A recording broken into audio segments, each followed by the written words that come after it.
For today's video natin, naghahanap tayo ng deserve na mabigyan natin ng ulam ngayong araw. Meron ako dito dalawang isda na nabili. Yung isa papamigay natin, yung isa ulam naman namin, no? Ito po guys, oh. Dalawa yan, surahan. So okay na rin naman yan, nakakatawid gutom na rin yan guys. So magtiis tayo at ikot-ikot kahit mainit, okay lang. So maghanap tayo ng deserve na nangangailangan ng ulam, no? Yung deserve lang po.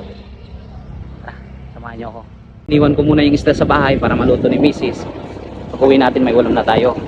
So, mag-ikot tayo, no? Maghanap tayo ng deserve na mabigyan ng ulam. May nagbibinta dito rin, no? Naglalakad. Nagbibinta siguro to.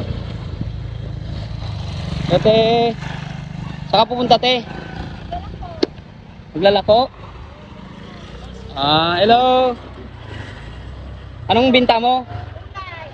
Gulay. Ano yan? Patingin.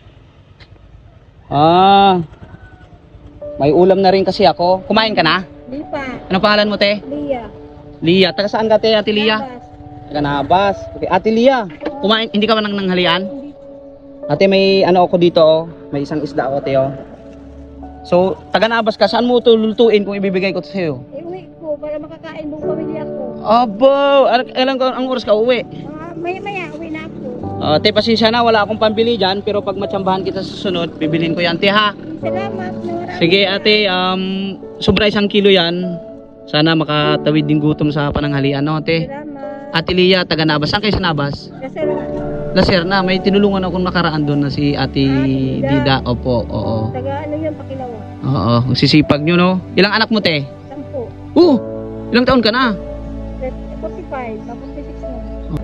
Ako, sa 10 kami siyam kami magkapatid. Pangalawa ko sa pangalan. Pangalawa sa panganay. So, mga bata pa yung mga kapatid mo, no? Oo. Ate Lia, yan lang po yung kaya kong ibigay sa'yo. Pero sa susunod, kung matsambahan kita, bibili din ako ng gulay mo, ha? Salamat. Sige, ate, ingat ka. Yung init-init, oh. Saan ka ngayon pupunta? Tapos uwi na.